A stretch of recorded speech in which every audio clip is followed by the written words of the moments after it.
Bueno, respecto, Gloria, sobre redes hay de niños y niñas, hay trabajos muy interesantes sobre niños mayores que han organizado redes. Por ejemplo, hay un programa muy grande en Nepal de clubes infantiles que fue apoyado por Save the Children y sobre el cual hizo una evaluación que ustedes pueden conseguir en internet Roger Hart, el especialista en participación y medio ambiente, que es un colega que pertenece a Child Watch. Y allí hay un estudio muy interesante porque estos grupos han funcionado muy autónomamente. Es un estudio viejo, pero creo que sigue siendo clásico para entender dinámicas de funcionamiento de grupos infantiles y juveniles. En América Latina tenemos estudios muy interesantes de lo que se llama los NATS, los niños trabajadores. Este movimiento que lidera la investigación sobre él Alejandro Kusianovich, que también es un colega sumamente conocido en América Latina. Incluso hay un proyecto que se estaba montando entre Plan Internacional, Save the Children, UNICEF y la Universidad de la Ciudad de Nueva York, la que se llama CUNY, que se llama Article 15, artículo 15, que como saben ustedes el artículo 15 es el derecho de los niños y las niñas a organizarse.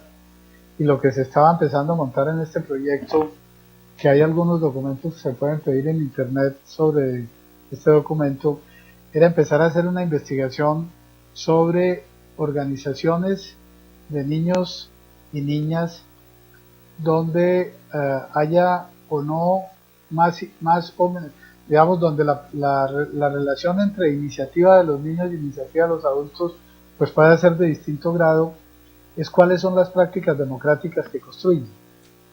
Y entonces se ha estado revisando cosas de estas.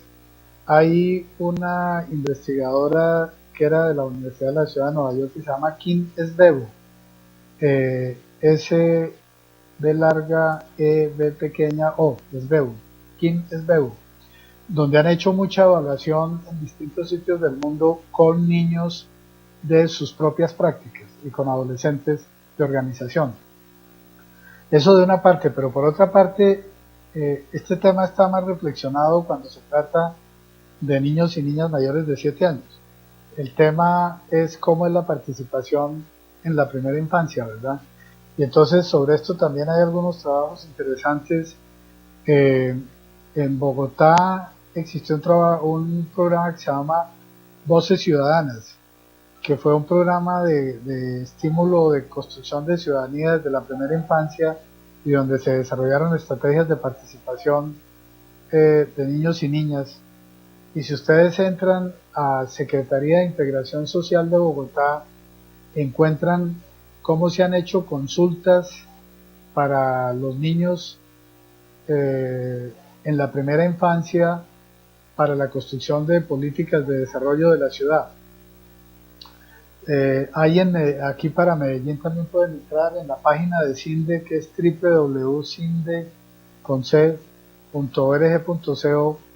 Hay algunas investigaciones sobre primera infancia y participación eh, que podrían serles de utilidad. Y tenemos en la revista latinoamericana de ciencias sociales, niñez y juventud, y en una revista que se llama Aleteia, Aleteia se escribe con H después de la T, Aleteia, hay artículos sobre estos temas de participación infantil.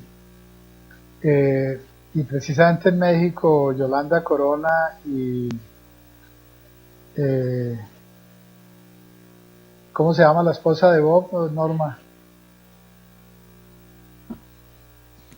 Maru Linares, María Eugenia. Sí, María Eugenia Linares sacaron un libro donde hay varios artículos de participación en distintas edades que resumen estas experiencias.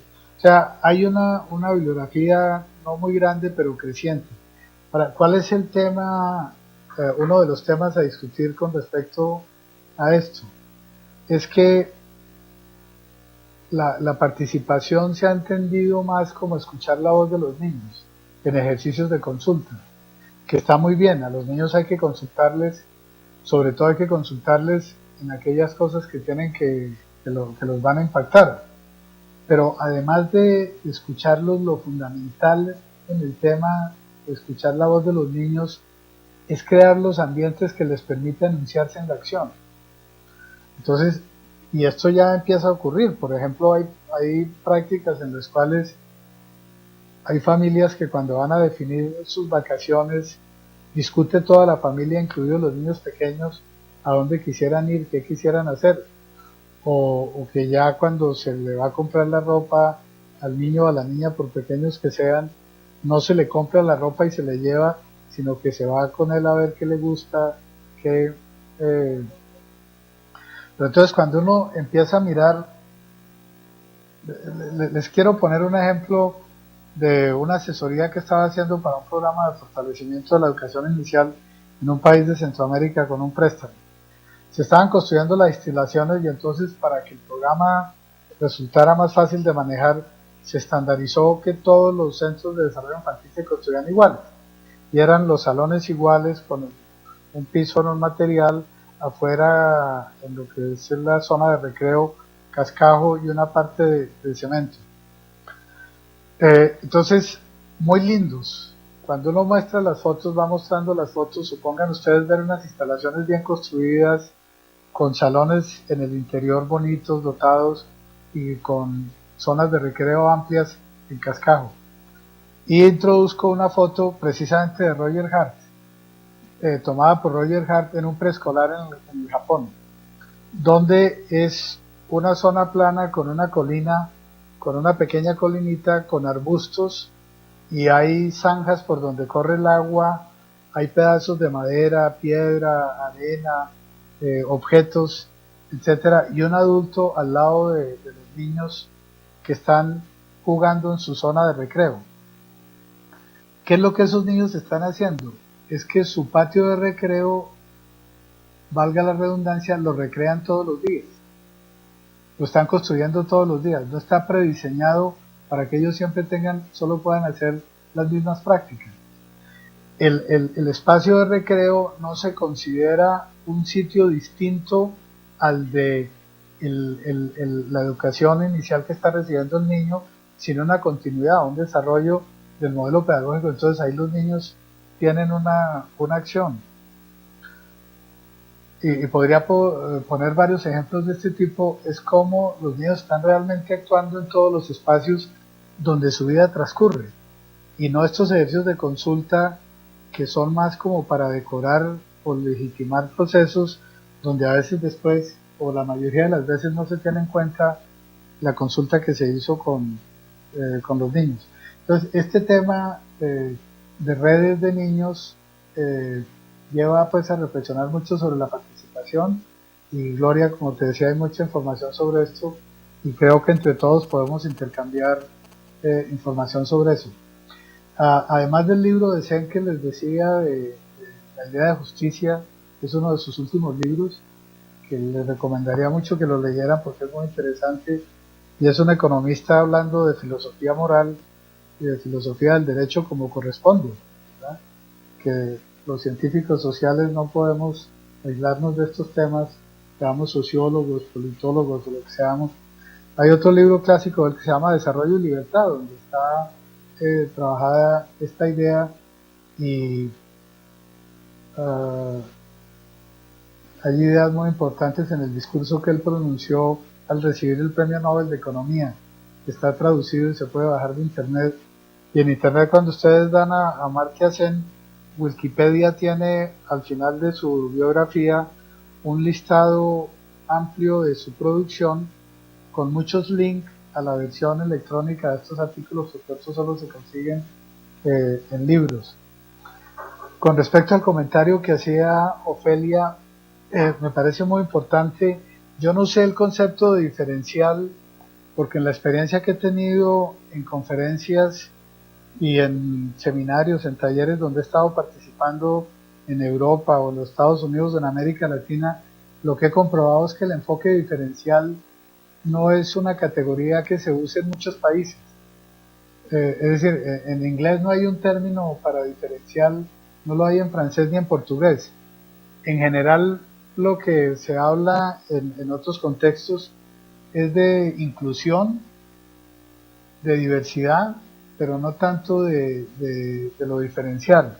Este es un concepto, ahorita me gustaría mucho que me dijeran si en otro país lo están usando, que se está utilizando mucho en Colombia para lo que decía Ofelia, que es que si se asumen los derechos como la convención y por lo tanto como un instrumento jurídico, eso no garantiza que las personas van a poder ejercer las titularidades en función de sus condiciones diferentes, como es la concepción de la titularidad.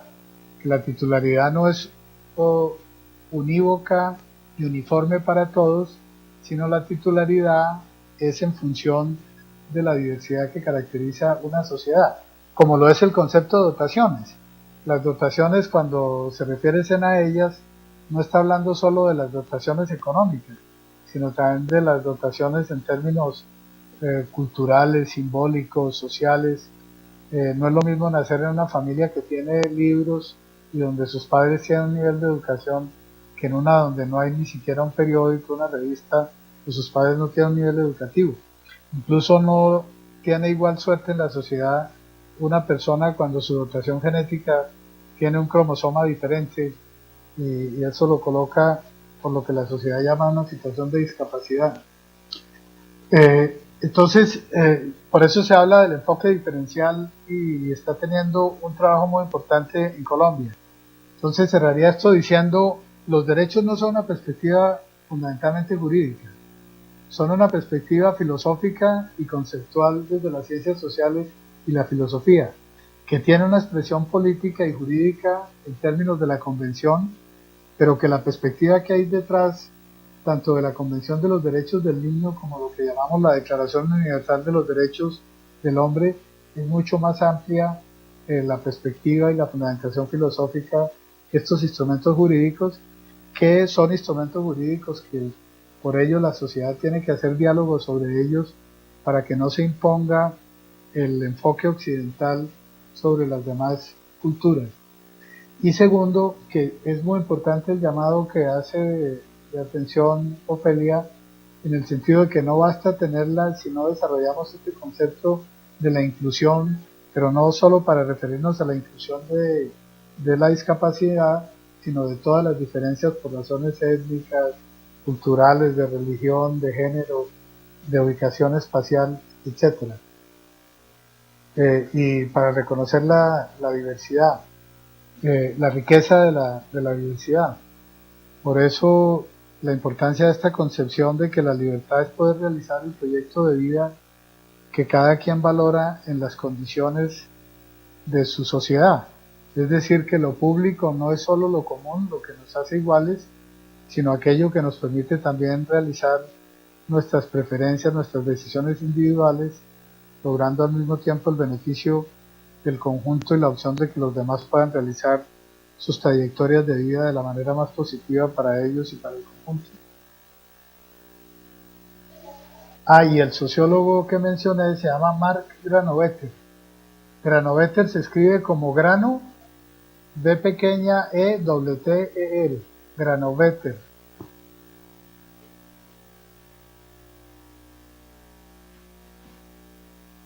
No sé si habría algo más, Norma. ¿Mande? Ofelia, quiere.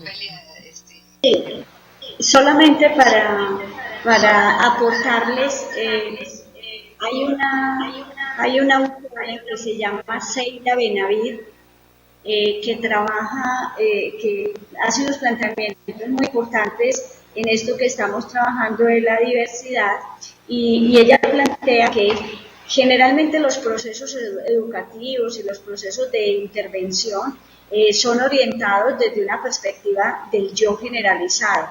Es decir, la tendencia a la homogenización, en la que se pierde ese rostro humano que hay cuando se piensa en el yo concreto. Hay un capítulo en un texto de ella que se llama Yo y la ética, el yo y el otro en la ética contemporánea. Y en ese capítulo hay uno en el que se desarrolla el yo generalizado y otro en el que se desarrolla el yo concreto. Me parece que ilustra muchísimo porque en función de la homogenización de los procesos educativos y en general de intervención a los niños y a las niñas, se pierde ese rostro humano, el rostro de la violencia, el rostro del abandono, el rostro de la precariedad, porque todos son tratados como niños y niñas, como si todos requirieran de la misma atención y de las mismas condiciones, y entonces pensar en ese yo concreto es el que da posibilidad a que los procesos de desarrollo sean diferentes y que también los procesos de evaluación sean diferentes. Me parece que, bueno, quería como complementar eso.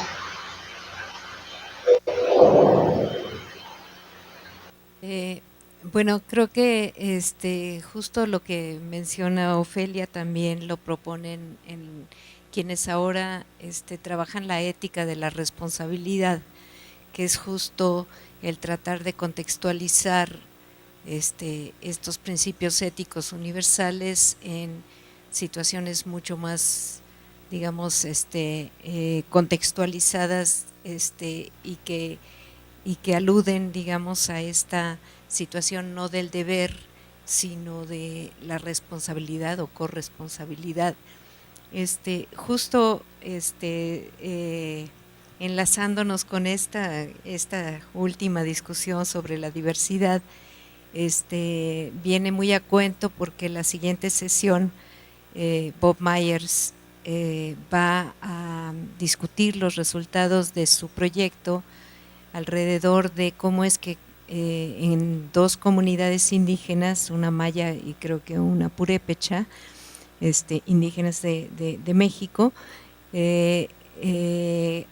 construyeron, digamos, sus propios criterios de calidad de acuerdo a la cosmovisión del mundo indígena que cada quien tiene. Entonces, creo que esto va a aterrizar muy bien en estas inquietudes acerca de dar cuenta, digamos, de este yo concreto o yo versus el yo generalizado del que habla Ofelia. Y por supuesto que está abierta la plataforma para los documentos. Buscaremos aquellos que puedan ser de utilidad y podemos poner los vínculos ahí para que puedan hacerlo, y ustedes también, si tienen información, pueden subirlos en la parte de lecturas comunes. Invitación a todos a participar de manera no bionívoca, digamos, unidireccional, sino multívoca, digamos, en esta gestión, como decía, del conocimiento de Alejandro.